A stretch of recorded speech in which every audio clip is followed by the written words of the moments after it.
Morning student, today I am going to discuss how to calculate slope and deflection at a point. In the last class I taught you beam differential equation in which you get a equation of beam elastic curve. This equation is EI d2y by dx square equal to m, where m is moment, E Young modulus, I moment of inertia of the beam. With the help of this equation we can calculate any deflection and slope of a beam at any point subjected to any type of loading. Either this loading is point load, uniformly distributed load और uniformly varying load. तो आज इस class में हम लोग slope and deflection पढ़ेंगे। किसी point load के चलते या किसी पॉइंट पे या किसी भी तरह के लोड के चलते हम लोग बीम का स्लोप एंड डिफ्लेक्शन कैसे निकाल सकते हैं।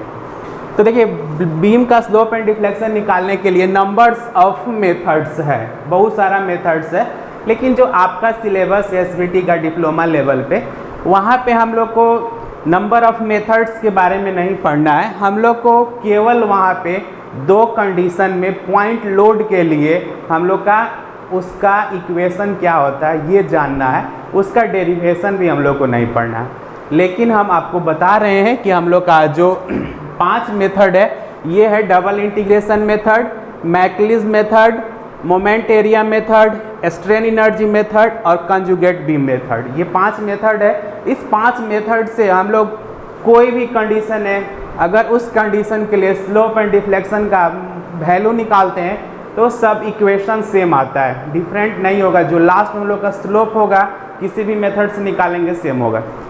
तो हम लोग एक यहाँ पे मेथड डिस्कस करते हैं, डबल इंटीग्रेशन मेथड, कि डबल इंटीग्रेशन मेथड क्या होता है। तो देखिए, जो हम लोग का बीम डिफरेंशियल इक्वेशन है, क्या है हम लोग का बीम डिफरेंशियल इक्वेशन कि EI d2y divided dx square equal to m है हम लोग के पास। ये इक्वेशन हम लोग का है बीम डिफरेंशियल इक्वेशन। अब क्या करेंगे, इसी इक्वेशन के हेल्प से हम लोग का स्लोप एंड डिफ्लेक्शन निकालना है। तो देखिए, ये इक्वेशन हम लोग पास है, EI d2y by dx square equal to m, beam differential equation. अब इस इक्वेशन को अगर हम लोग एक बार इंटीग्रेट कर देंगे, फर्स्ट टाइम इंटीग्रेट करेंगे, तो EI d2y by dx square integration m dx अब प्लस एक कांस्टेंट आ जाएगा। तो अगर ये इक्वेशन है, इसको एक बार इंटीग्रेट करेंगे तो इस इक्वेशन से हम लोग का स्लोप निकल जाएगा कि जो हम लोग का बीम है, बीम में डिफ्लेक्शन हो रहा है, उस डिफ्लेक्शन का स्लोप क्या है। और दूसरा हम लोग के पास क्या है कि अगर उसको जो सेकेंड ये इक्वेशन आया स्लोप का, अगर स्लोप को हम लोग इंटीग्रेट कर देंगे तो इंटीग्रेशन करने के बाद हम लोग को EI y equal to double integration m dx, यहाँ C1 था, C1 into x plus C2। तो इस इक्वेशन से एक बार इंटीग्रेट करेंगे तो हम लोग को स्लोप देगा, और सेकेंड बार इंटीग्रेट करेंगे तो हम लोग को डिफ्लेक्शन देगा। अब देखिए, आप अगर नहीं समझे कि डिफ्लेक्शन और स्लोप क्या होगा, तो हम लोग देख रहे हैं कि हम लोग के पास एक बीम था इस तरह से, कि हम लोग पास ऐसे बीम था। ये मान लीजिए कि हम लोग को एक छोटा सा बीम है, यहाँ पे इस तरह से बीम है हम लोग का, और ये डिफ्लेक्शन हो रहा है इस तरह से। तो ये जो हम लोग का देगा ये थीटा होता है, और यही हम लोग का जो होता है इसका डिफ्लेक्शन होता है, जिसको हम लोग y बोलते हैं। तो ये स्लोप हो जाएगा कितना है, और ये इसका अगर इस पॉइंट पे देखेंगे तो हम लोग का डिफ्लेक्शन कितना होगा। किसी भी पॉइंट पे हम लोग इसका स्लोप और डिफ्लेक्शन निकाल सकते हैं। यहाँ पे भी देखिएगा तो इसका स्लोप होगा। यहाँ पे अगर यहाँ मान लीजिए कि आप यहाँ का निकालना चाहते हैं, यहाँ टेंजेंट खींच दीजिएगा तो ये जो एंगल होगा उसका स्लोप होगा। ये इस पॉइंट का यहाँ का डिफ्लेक्शन होगा, तो किसी भी पॉइंट का हम लोग स्लोप एंड डिफ्लेक्शन निकाल सकते हैं। तो आपको दो कंडीशन के लिए पढ़ना है कि जब हम लोग के कैंटिलीवर बीम है तो उस पर कोई पॉइंट लोड लग रहा है, उसके फ्री एंड पे कोई पॉइंट लग रहा है, या कहीं भी किसी भी जगह पे पॉइंट लोड लग रहा है, तो उस केस में उसका स्लोप एंड डिफ्लेक्शन क्या होगा।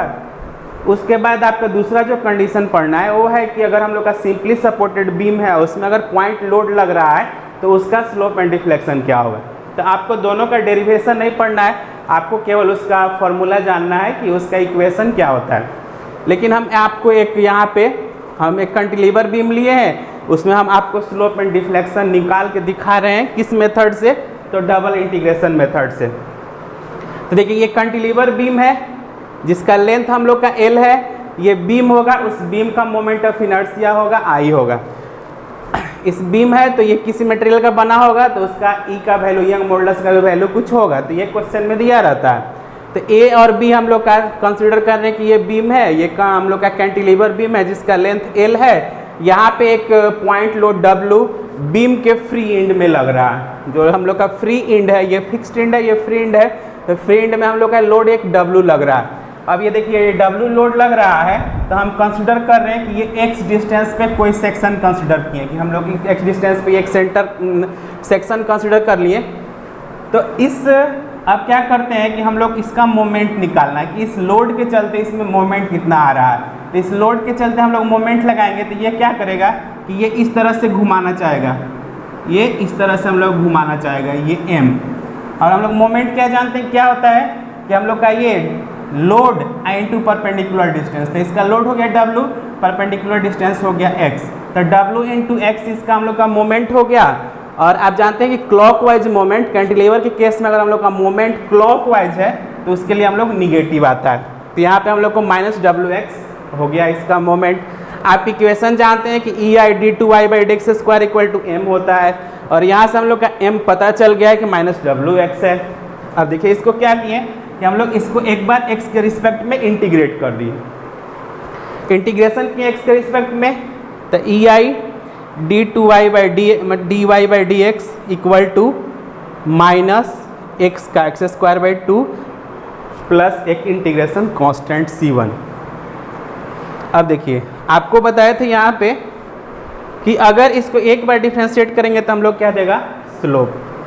तब देखिए अब यहाँ पे हम लोग को आ गया कि ये इक्वेशन है, ये इक्वेशन हम लोग का स्लोप देगा, लेकिन यहाँ पे एक हम लोग का कांस्टेंट आ गया है c1। इस कांस्टेंट c1 का हम लोग का वैल्यू निकालना पड़ेगा। इस कांस्टेंट c1 का हम लोग वैल्यू कैसे निकालते हैं, तो एक इंड कंडीशन होता है इसका। मान लीजिए ये हम लोग का बीम है, हम बोल रहे हैं क्या कि at x equal to L, x equal to L मतलब ये अगर x को इधर हम लोग बढ़ाते जाएंगे तो x इक्वल टू एल आएगा, तो हम लोग फिक्स इंड पे आ जाएंगे। और जैसे ही हम लोग फिक्स इंड पे आएंगे, इस इंड पे आएंगे, तो देखिए फिक्स इंड में उसका स्लोप डिवाइड एक्स का वैल्यू 0 हो जाएगा, क्योंकि हम लोग फिक्स रखे हैं तो यहाँ डिफ्लेक्शन होगा ही नहीं, एकदम यहाँ फिक्स रहेगा आपका बीम। तो यहाँ पे हम लोग का फिक्स एंड पे, कैंटिलीवर के फिक्स एंड पे स्लोप और डिफ्लेक्शन दोनों का वैल्यू 0 होता है। फिक्स हो गया है तो हिले डुले का है नहीं, उसमें डिफ्लेक्शन का बात आएगा नहीं, स्लोप उसका 0 हो जाएगा, तो d Y by D x हम लोग का 0 हो गया। तो c1 बराबर क्या आ गया हम लोग का डब्ल्यू एल स्क्वायर बाई 2, ये इक्वेशन था। डी वाई बाई एक्स 0 हो जाएगा, ये x इक्वल टू एल हो जाएगा, तो c1 इक्वल टू डब्ल्यू एल स्क्वायर बाई 2 आ जाएगा। हम लोग डब्ल्यू एल स्क्वायर बाई 2 यहाँ पुट कर दिए। अब देखिए हम लोग d Y by D x को ये ले जाके हम लोग डिवाइड कर दिए, तो W two E I divided into L square minus X square. यहाँ से हम लोग का जो ये इक्वेशन आ गया ये वाला, आपको आप इस इक्वेशन को आप क्या बोल रहे थे कि ये हम लोग का स्लोप है, तो यहाँ से हम लोग का स्लोप निकल जाएगा कि कैंटिलीवर में पॉइंट लोड के चलते स्लोप क्या होगा, तो इस यहाँ से इक्वेशन से निकल जाएगा। अगर मान लीजिए कि हम लोग को डब्ल्यू पता हो, ई पता हो, वाई पता हो, एल पता हो, एक्स पता हो, तो यहाँ से हम लोग स्लोप निकाल लेंगे। और किसी भी डिस्टेंस पे, ये डिस्टेंस जितना जितना हम लोग बढ़ाते जाएंगे, बोलेगा कि आप x बराबर 2 मीटर पे स्लोप निकालिए, बोलेगा x बराबर 3 मीटर पे स्लोप निकालिए, x बराबर 4 मीटर पे स्लोप निकालिए, तो x का वैल्यू हम लोग चेंज करते जाएंगे, उसका अलग अलग पॉइंट पे स्लोप निकलते जाएगा। अब स्लोप तो निकाल लिए, अब डिफ्लेक्शन कैसे निकालेंगे कि आपको बता रहे हैं हम कि क्या होगा कि अगर स्लोप को एक बार और इंटीग्रेट कर देंगे हम, तो उसका डिफ्लेक्शन निकल जाएगा। तो यहाँ से हम लोग डिफ्लेक्शन क्या किए, इंटीग्रेट कर दिए, तो E I D T Y पर इतना आया है। अब देखिए ये इक्वेशन हमको मिला था स्लोप का, अगर इस इक्वेशन को फिर हम इंटीग्रेट कर देंगे, तो हम लोग इंटीग्रेट करेंगे तो क्या आएगा ई इंटू आई इंटू वाई, और ये W x Q by 6 plus W L square by 2 into x, एक अनदर कॉन्स्टेंट सी। अब देखिए अगर इसके फिक्स रेंट पे जाएंगे तो एक्स इक्वल टू एल हो जाएगा, उस कंडीशन में वाई का वैल्यू हम लोग क्या हो जाएगा 0 हो जाएगा। तो यहाँ से हम लोग का C2 का वैल्यू निकल जाएगा कि C2 का value minus W L Q by 3 आ गया। अब इस C2 का वैल्यू यहाँ पे रख देंगे, यहाँ पे हम लोग रख दिए वैल्यू उसका, तो y बराबर हम लोग का minus W 6 E I into 2l Q minus 3l square X plus X Q हम लोग का आ गया। तो इतना आ गया आपका, ये वैल्यू हम लोग का यहाँ से आ गया कि हम लोग का वैल्यू जो होगा देखिए यहाँ से हम लोग किए हैं तो यहाँ पे आ जाएगा, तो ये हम लोग का माइनस निकाल लिए, तो ये माइनस माइनस यहाँ प्लस हो जाएगा, और यहाँ पे माइनस है तो ये वाला वैल्यू है, तो 3 आपका 6 है तो 3 हो जाएगा WL² x, अब प्लस ये वाला यहाँ माइनस निकालें तो ये प्लस हो जाएगा x³। अब देखिए ये हम लोग का यहाँ से किसका वैल्यू निकल जाएगा, डिफ्लेक्शन का, ये हम लोग का डिफ्लेक्शन का वैल्यू निकल गया, और यहाँ से हम लोग का स्लोप का वैल्यू निकल गया। अगर सारा डाटा पता है, एल पता है, तो एक्सचेंज करेंगे, डिफरेंट लोकेशन पे हम लोग का स्लोप और डिफ्लेक्शन का वैल्यू निकलते जाएगा। देखिए अब ये जो स्लोप एंड डिफ्लेक्शन आया है, तो ये स्लोप एंड डिफ्लेक्शन मैक्सिमम कहाँ होगा, तो मैक्सिमम हम लोग का होगा कि जब x का वैल्यू 0 हो जाए। कैसे, देखिए अगर हम लोग को मैक्सिमम निकालेंगे, या अगर हम लोग मैक्सिमम का बात करते हैं, तो मैक्सिमम का बात करेंगे तो क्या होगा, अगर x का वैल्यू 0 हो जाएगा, x घट रहा है ना, तो x का वैल्यू 0 हो जाएगा, तो हम लोग का जो स्लोप होगा वो मैक्सिमम हो जाएगा। डिफ्लेक्शन के केस में भी देखिए यहाँ पर अगर x का वैल्यू 0 हो जाए, कम से कम हो जाए, तो हम लोग का जो डिफ्लेक्शन का वैल्यू होगा वो मैक्सिमम आएगा। तो हम लोग क्या करते हैं कि मैक्सिमम डिफ्लेक्शन निकालने के लिए हम लोग इसके वैल्यू को, x के वैल्यू को 0 पुट कर देंगे। तो x के वैल्यू 0 पुट करेंगे तो क्या आएगा हम लोग का स्लोप एंड डिफ्लेक्शन का वैल्यू, तो x का वैल्यू आप हम लोग को 0 पुट करना है। तो ये आपके पास इक्वेशन है, इस इक्वेशन में आपको 0 पुट कर दीजिए।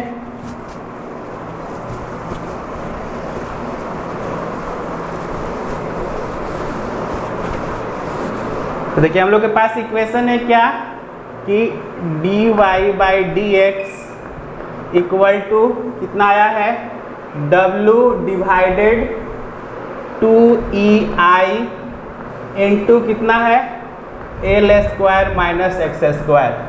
अब मैक्सिमम हम लोग बोल रहे हैं मैक्सिमम डिफ्लेक्शन कहाँ होगा, तो मैक्सिमम डिफ्लेक्शन हम लोग का फ्री एंड पे होगा, ये फ्री एंड है, यहाँ मैक्सिमम डिफ्लेक्शन होगा। तो इस केस में x का जो वैल्यू होगा 0 हो जाएगा। तो x का वैल्यू 0 होगा तो हम लोग का dy/dx कितना आ गया, dy/dx हो जाएगा w/2ei और यहाँ से x 0 हो जाएगा तो l बचेगा, तो हम लोग का हो गया WL² डिवाइडेड 2ei। तो ये स्लोप का वैल्यू हो गया कि हम लोग का जो स्लोप हो गया हम लोग का WL² डिवाइडेड 2ei। किस कंडीशन में स्लोप हो गया, तो ये हम लोग का कैंटिलीवर में अगर उसके फ्री एंड में पॉइंट लोड हो तो उसका स्लोप का वैल्यू WL²/2e आएगा। ये इंपॉर्टेंट फार्मूला है, इसको हम लोग को याद रखना है। ये आपको डायरेक्ट फार्मूला पढ़ना था कि स्लोप कितना होगा और डिफ्लेक्शन कितना होगा।